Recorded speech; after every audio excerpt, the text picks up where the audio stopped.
BEd first year का teaching subject teaching of social studies करेंगे student, जिसके अंदर स्टूडेंट हमने अपनी फर्स्ट यूनिट स्टार्ट कर रखी है। फर्स्ट यूनिट के अंदर आज हमारा लेक्चर नंबर है 12। लेक्चर नंबर 12 शुरू करने से पहले स्टूडेंट मैं आपको बता दूं कि लेक्चर नंबर 11 के अंदर हमने क्या किया। लेक्चर नंबर 11 के अंदर स्टूडेंट हमने किया रॉबर्ट मेगर उपागम, क्योंकि हम उपागम की बात कर रहे हैं जिन्होंने उद्देश्यों को व्यवहारिक रूप में लिखने के लिए अपना अलग अलग तरीके अपनाए हैं। तो जो लेक्चर नंबर 11 के अंदर स्टूडेंट हमने किया था रॉबर्ट मेगर उपागम, उन्होंने क्या है उद्देश्यों को 2 टाइप के अंदर उनका वर्गीकरण किया है। ब्लूम के आधारित उद्देश्यों के आधार पर, जैसे ज्ञानात्मक और उन्होंने किया है भावनात्मक पक्ष पर। ज्ञानात्मक पक्ष को उन्होंने ब्लूम के उद्देश्यों का वर्गीकरण आधार बनाकर उन्होंने उन क्रियाओं को अलग कार्य सूची के अंदर डिवाइड किया है। जैसे स्टूडेंट ज्ञानात्मक पक्ष के अंदर आता है, हमने 5 पॉइंटों के अंदर इसे क्लियर किया, जैसे ज्ञान, बोध, प्रयोग, विश्लेषण, संश्लेषण और एंड में स्टूडेंट हमने किया एवेल्युएशन। तो ज्ञान के आधार पर बच्चों को पहले कौन कौन से उससे संबंधित कार्य सिखाए जाते हैं, फिर वो बच्चा बोध करता है, उसके बाद उसका प्रयोग करता है, फिर उसका विश्लेषण, संश्लेषण और मूल्यांकन करता है। ये तो हुए हमारे ज्ञानात्मक पक्ष से संबंधित कौन सी कार्य, उनसे संबंधित कौन सी कार्यपरक सूची थी जो। फिर हमने बात की स्टूडेंट भावनात्मक पक्ष से संबंधित। भावनात्मक पक्ष में उन्होंने क्या है पहले आग्रहण किया है, ध्यान देना बच्चों को सिखाया है। जिस भी किसी विषय पर बच्चों को कोई भी विषय से संबंधित नॉलेज दी जा रही है, फिर उनका बच्चे क्या है अनुक्रिया करते हैं, फिर उनका आकलन किया जाता है। आकलन करने के बाद उनको संगठित किया जाता है। संगठित करने के बाद मूल्यों का चरित्रीकरण और विशेषीकरण किया जाता है। तो ये 2 पक्ष उन्होंने अपनाए थे। 2 पक्ष अपनाकर उन्होंने जो क्रियात्मक पक्ष है उनकी उपेक्षा की थी। फिर हमने पढ़े स्टूडेंट मेगर उपागम की सीमाएं, कि इन जो मेगर उपागम है बहुत ही अपने आप के अंदर लोकप्रिय है, लेकिन फिर भी इन पक्ष को लिखते टाइम किन किन तथ्यों और हमें इनको समझना चाहिए, तो इनके हमने क्या है अलग अलग पॉइंटों के द्वारा इनकी सीमाओं को क्लियर किया। आज लेक्चर नंबर 12 के अंदर स्टूडेंट हम करने जा रहे हैं कि रॉबर्ट मेगर उपागम। रॉबर्ट मेगर उपागम ने क्रियात्मक पक्ष को अपनाया है।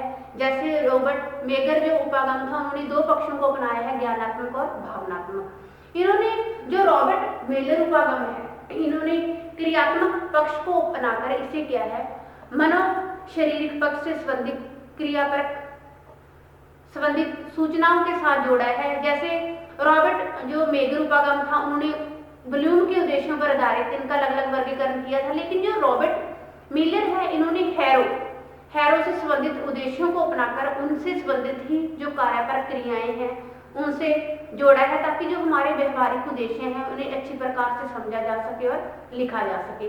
तो स्टूडेंट हम बात करते हैं कि रॉबर्ट मिलर उपागम की उद्देश्यों को व्यवहारिक शब्दावली में लिखने के लिए उन्होंने क्या कहा है। उद्देश्यों को व्यवहारिक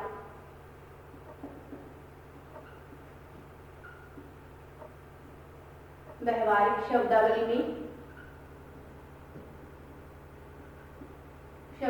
में लिखना।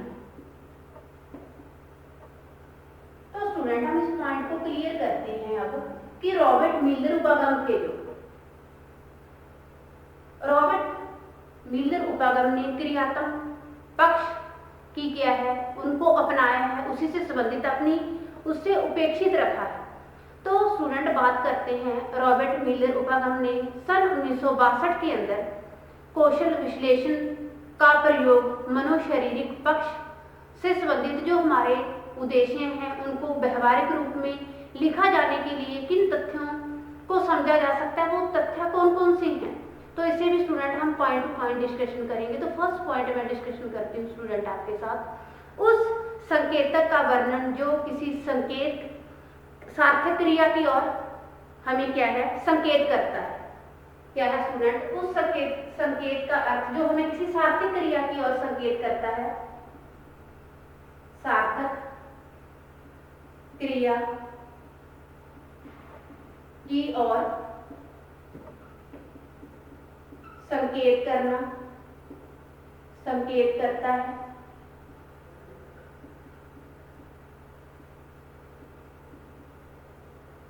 फर्स्ट पॉइंट के अंदर स्टूडेंट हमने क्लियर किया कि उस संकेतक का वर्णन जो किसी सार्थक क्रिया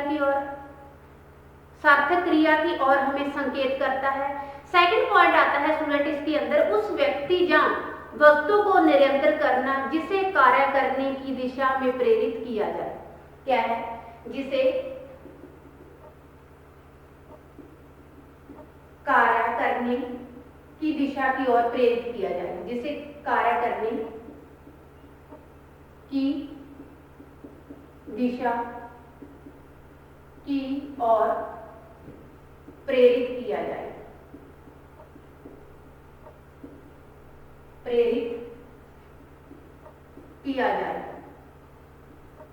तो ये स्टूडेंट हुआ हमारा सेकंड पॉइंट। थर्ड पॉइंट के अंदर स्टूडेंट उन्होंने क्या कहा है, थर्ड पॉइंट के अंदर स्टूडेंट कहा है कि उस संकेतक अथवा उद्दीपक का वर्णन करना जिसके प्रति अनुक्रिया करनी होती है। क्या है, जिसके प्रति अनुक्रिया करनी होती है,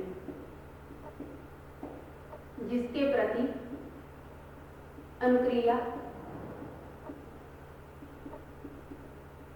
करनी होती है। तो ये स्टूडेंट हुआ हमारा थर्ड पॉइंट। फोर्थ पॉइंट के अंदर स्टूडेंट इन्होंने क्या कहा है, फोर्थ पॉइंट के अंदर कहा है कि उस क्रिया का वर्णन करना जिसे संपन्न किया जाना है, उस क्रिया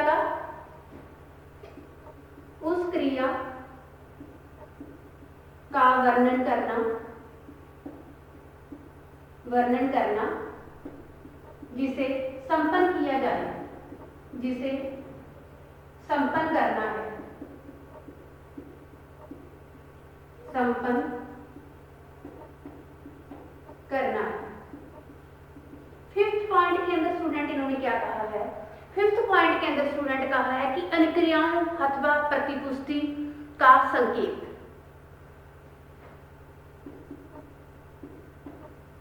अनुक्रियाओं तथा प्रतिपुष्टि मीन्स फीडबैक, प्रतिपुष्टि का संकेत। तो ये स्टूडेंट हुआ कि इन जो रॉबर्ट हमारे मिलर उपागम हैं, उन्होंने क्रियात्मक उद्देश्यों को व्यवहारिक शब्दावली में लिखने के लिए कौन से तथ्यों को समझाया है, किन बातों का हमें ध्यान रखना चाहिए, ये 5 पॉइंट बताए हैं। अब स्टूडेंट हम बात करते हैं कि जैसे मेगर की भांति जो मिलर थे, उन्होंने भी इन जो व्यवहारिक उद्देश्य हैं इनको लिखने के लिए एक क्रियापरक सूची या संबंधित कार्यक्रम सूचक क्रियापद को अपनाया है। स्टूडेंट मनोवैज्ञानिक उद्देश्यों को व्यवहारिक रूप में लिखने के लिए हम इन क्रियापरक क्रियाओं की सहायता लेते हैं। इन्होंने क्या है, हैरो के माध्यम, जो हैरो का लिखने का माध्यम था, उद्देश्यों को किस प्रकार व्यवहारिक शब्दावली के अंदर लिखा जा सकता है, उनके माध्यम के द्वारा उन्होंने लिखने की कोशिश भी की है। जो क्रियात्मक उद्देश्य हैं उनको मनोशारीरिक पक्ष से संबंधित कार्यपरक सूची का आधार बनाकर लिखा जा सकता है, क्योंकि स्टूडेंट इससे लिखने से जो हमारे व्यवहारिक उद्देश्य हैं जहाँ उनको किस प्रकार हमने लिखना है, तो इसे अच्छी प्रकार से समझा जा सकता है। जो हमारे व्यवहारिक उद्देश्य हैं, इसे लिखने के लिए कुछ कार्यपरक संबंधित सूचियां अपनाई हैं। वो कौन कौन सी सूचियां हैं, इसको स्टूडेंट हम कहते हैं एक्सप्लेन। तो मनोशारीरिक पक्ष से संबंधित कार्यपरक क्रियाएं, स्टूडेंट बात आती है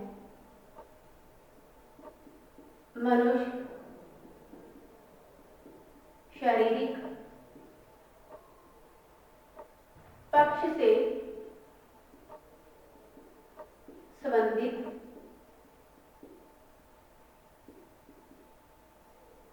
क्रियाएं।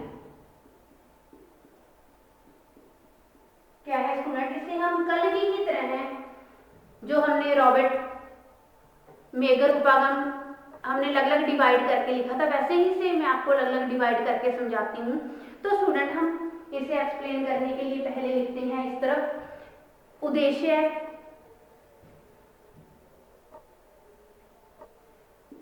जो हैरो पर आधारित है। दूसरी तरफ आता है स्टूडेंट हमारा संबंधित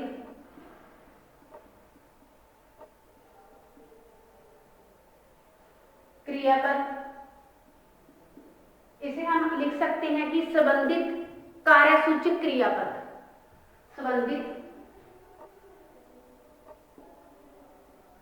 कार्यसूचक क्रियापद। इसे स्टूडेंट हम क्या है पॉइंट के हिसाब से एक्सप्लेन करेंगे कि क्या टारगेट है मेन, जो बच्चे के शारीरिक पक्ष से संबंधित क्या है, अलग अलग बच्चे शारीरिक हिसाब से अपने से अलग अलग अपने शारीरिक पक्ष से संबंधित अलग अलग क्रियाएं करता है। तो फर्स्ट स्टूडेंट मैं पॉइंट एक्सप्लेन करने जा रही हूँ सहज क्रियात्मक अंग संचालन। फर्स्ट है सहज क्रियात्मक अंग संचालन। जो बच्चे का शरीर है वो जैसा उसे वातावरण मिलेगा उसी के हिसाब से बच्चे के अंदर क्या है कोई भी उद्दीपक पैदा होएगा। जैसे मैंने पहले भी आपको स्टूडेंट समझाया था कि एकदम से अगर बच्चे के हाथ पर चिंटी आ पड़ती है तो बच्चा हाथ झटकता है। तो इस प्रकार बच्चा चिंटी को दूर करने के लिए जैसे बच्चा अपने शरीर को क्या है बच्चा काटना, फैलाना, ढीला करना, कड़ा करना, क्या है इसके अंदर हम पॉइंट ऐड कर सकते हैं, काटना, फैलाना, ढीला करना।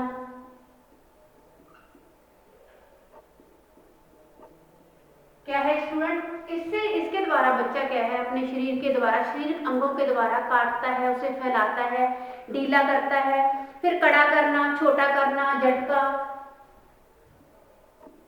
कड़ा करना, छोटा करना, झटका। ये क्या है स्टूडेंट सहज क्रियात्मक अंग संचालन के अंदर आता है। इसके अंदर आप लिख सकते हो सीधा करता है अपने शरीर को, फिर उसे उसके अंदर शिथिल होना आदि पॉइंट इसके अंदर ऐड हो सकते हैं। सेकंड पॉइंट स्टूडेंट मैं बताती हूँ आपको आधारभूत अंग संचालन।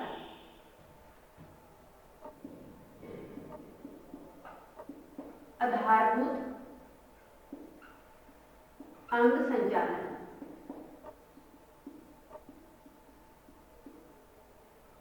आधारभूत अंग संचालन के अंदर स्टूडेंट हम कौन कौन से पॉइंट ऐड करते हैं बच्चे की शारीरिक क्रियाओं से संबंधित। इसके अंदर आ जाता है स्टूडेंट पकड़ना, गिरना, रेंगना, पीना, कूदना, पकड़ना, गिरना, रेंगना, पीना, छूना। क्या है स्टूडेंट हम इससे अलग अलग इसके अंदर पॉइंट ऐड कर सकते हैं। जैसे बताया पकड़ना, गिरना, रेंगना, पीना, क्या है स्टूडेंट फेंकना, छूना, ये सारी चीजें क्या है स्टूडेंट इसके अंदर हम ऐड कर सकते हैं। अगला पॉइंट आता है स्टूडेंट हमारा शारीरिक योग्यता।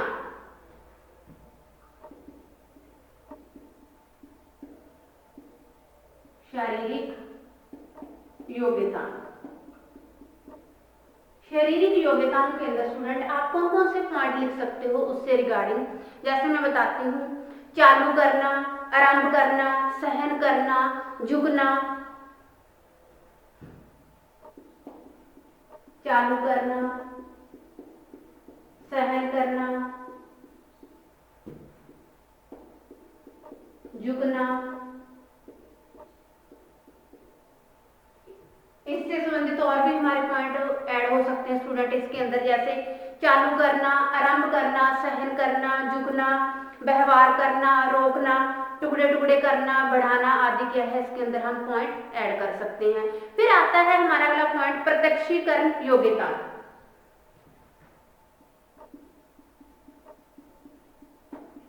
प्रत्यक्षीकरण योग्यता। अब प्रत्यक्षीकरण योग्यता स्टूडेंट जैसे आपको पॉइंट ही क्लियर करता है, किसी चीज को देखकर बच्चे के शरीर के अंदर कौन कौन सी क्रियाएं उत्पन्न होती हैं, इस पॉइंट के अंदर हम जो ऐड करेंगे, संतुलन करना, झुकना, फेंकना, लिखना। क्या है स्टूडेंट? संतुलन करना, झुकना, फेंकना, ये चीजें इसके अंदर स्टूडेंट ऐड हो सकती हैं। ये पॉइंट बच्चे की प्रत्यक्षीकरण योग्यताओं के हिसाब से, जैसे छू कर देखना, सूंघ कर देखना, सुनकर पहचान जाना, और इससे संबंधित जैसे खाकर आदि, क्योंकि बच्चा ये क्या है, देखकर क्रियाएं करता है। देखकर जैसे मैंने बताया, चालू करना, किसी को सहन करना, झुकना, फिर आता है फेंकना, संतुलन करना, खाकर देखना, छू कर देखना, और हाथ लगाकर जो आप बोल सकते हो पहचान कर देखना। ये क्या है स्टूडेंट? प्रत्यक्षीकरण योग्यताओं के अंदर आता है। फिफ्थ पॉइंट हम बात करते हैं कौशल युक्त अंग संचालन। फिफ्थ पॉइंट है हमारा कौशल युक्त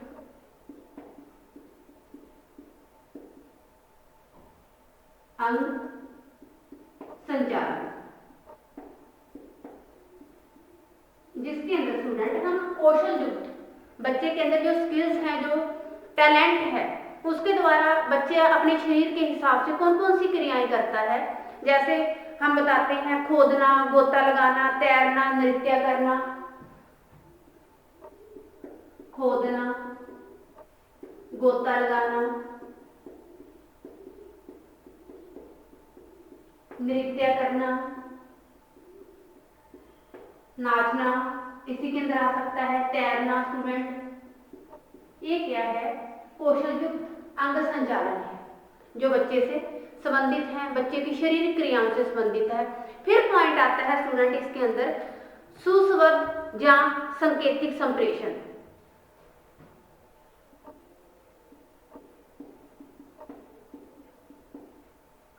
सुसंबद्ध या सांकेतिक संप्रेषण। सुसंबद्ध या सांकेतिक संप्रेषण के अंदर स्टूडेंट हम कौन से पॉइंट ऐड करेंगे बच्चे की शारीरिक विशेषताओं से संबंधित। जैसे क्या है स्टूडेंट, हम बात करते हैं कि इसके अंदर है नकल उतारना, चिढ़ाना और खड़ा होना, मुस्कुराना, नकल उतारना, चिढ़ाना, खड़ा होना,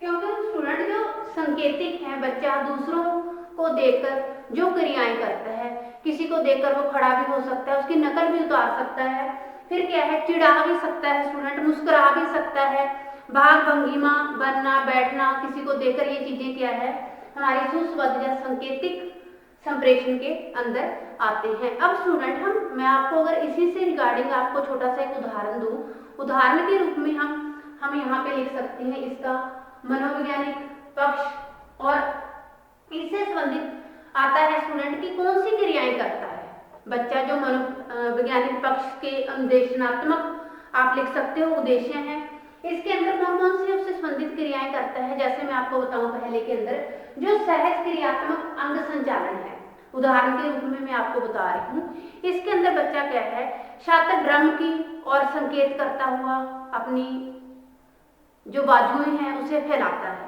अंग संचालन कर रहा है। वो क्या है ड्रम की और संकेत करता हुआ अपनी भुजाओं को हिला सकता है, उसे फैला सकता है। सेकंड पॉइंट आता है आधारभूत अंग संचालन, उदाहरण के रूप में। तो उसी तरह हम दूसरी तरफ लिखेंगे संबंधित जो व्यवहारिक रूप में इसे लिखना चाहते हैं हम, व्यवहारिक रूप के अंदर हम आएगा आधारभूत अंग संचालन के अंदर स्टूडेंट कि छात्र की जो दी गई कम से कम ऊंचाई है, ऊंचाई से ऊपर बच्चा क्या कूदता है, छात्र के सामने कम से कम जो ऊंचाई दी गई है उस ऊंचाई को देखकर बच्चा क्या है कूदना, जो उसके व्यवहारिक रूप में बच्चा लिखता है। थर्ड पॉइंट के अंदर आता है शारीरिक योग्यताओं के अंदर स्टूडेंट हम लिख सकते हैं विद्यार्थी कम से कम समय तक अपने पंजों पर खड़े होने की क्षमता रखता है। फिर पॉइंट आता है प्रत्यक्षीकरण योग्यताएं। क्या है बच्चा? छात्र समांतर क्षणों पर अपने शरीर को ठीक प्रकार से संतुलित कर सकता है, उसके व्यवहारिक रूप में हम लिखेंगे। फिर आता है मनोवैज्ञानिक पक्ष के अंदर कौशल युक्त अंग संचालन। कौशल युक्त अंग संचालन के अंदर हम स्टूडेंट लिखेंगे गोता लगाकर किसी चीज को पार करना, तैरकर, नृत्य करके किसी चीज को बताना। ये उसके व्यवहारिक पक्ष में ये क्या है लिख रहा है बच्चा, जो कौशल क्या है गोता लगाकर किसी चीज को पार करना, नृत्य करके दिखाना, ये क्या है बच्चे के मनोवैज्ञानिक पक्ष के अनुदेशात्मक उद्देश्य है। दूसरी तरफ उदाहरण के रूप में मैंने आपको बताया इसके व्यवहारिक उद्देश्य। तो स्टूडेंट आज हमने अपना कॉन्सेप्ट किया क्लियर रॉबर्ट मिलर उपागम, जिसे आप क्वेश्चन ये भी लिख सकते हो कि उद्देश्यों को व्यवहारिक रूप में लिखने के लिए मिलर उपागम क्या कौन सा उपागम है उसे उदाहरण सहित लिखिए। तो जिसके अंदर स्टूडेंट मैंने आपको बताया जो रॉबर्ट मिलर उपागम है, उन्होंने क्रियात्मक पक्ष को उपेक्षित करके रखा है, जिसमें कौशल विश्लेषण का प्रयोग करके मनोवैज्ञानिक शारीरिक पक्ष को व्यवहारिक रूप में लिखने के लिए कुछ तथ्य बताए हैं। वो तथ्य कौन कौन से हैं? जैसे मैंने आपको बताया कि ऐसी चीज की ओर संकेत करना जो क्या है सार्थक क्रिया की ओर संकेत करते हो। सेकंड पॉइंट के अंदर स्टूडेंट मैंने आपको बताया कि उस व्यक्ति या वस्तु को निरंतर करना जो हमें किसी सही दशा की ओर अभिप्रेरित कर रही हो। थर्ड पॉइंट के अंदर स्टूडेंट आता है कि जिसके प्रति अनुक्रिया करनी है, किसी के भी प्रति अनुक्रिया करनी है, उस संकेत्र उद्दीपक का वर्णन करना, जिसके तर्क हमने क्या है संकेतिक प्रक्रिया का वर्णन करना है। अगले पॉइंट के अंदर स्टूडेंट एक्सप्लेन किया कि उस क्रिया का वर्णन करना जिसे संपन्न किया जा सके। फिर आता है हमारी अनुक्रियाओं तथा प्रतिपुष्टि का संकेत।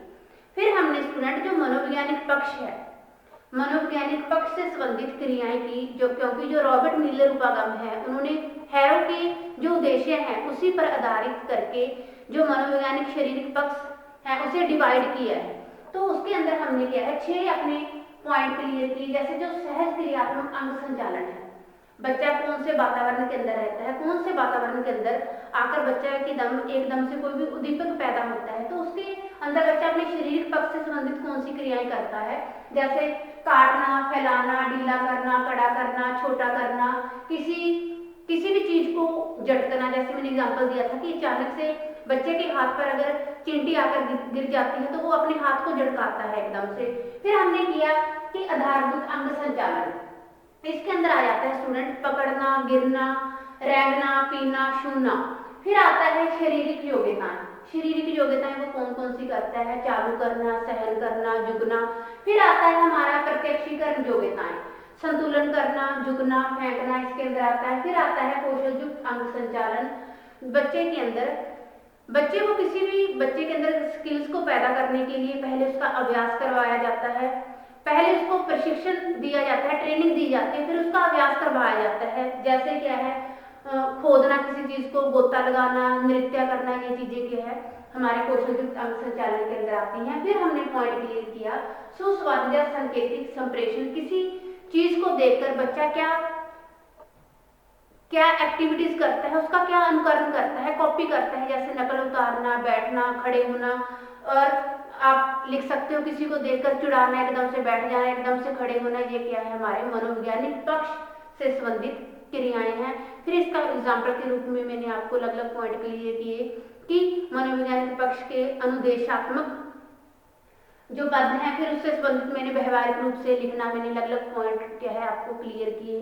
तो स्टूडेंट ये हमारा टॉपिक हुआ खत्म। अगला हम थर्ड पॉइंट क्लियर करेंगे RCEM उपागम, जो है स्टूडेंट हमारा थर्ड उपागम। तो स्टूडेंट आज के लिए इतना। Thanks students.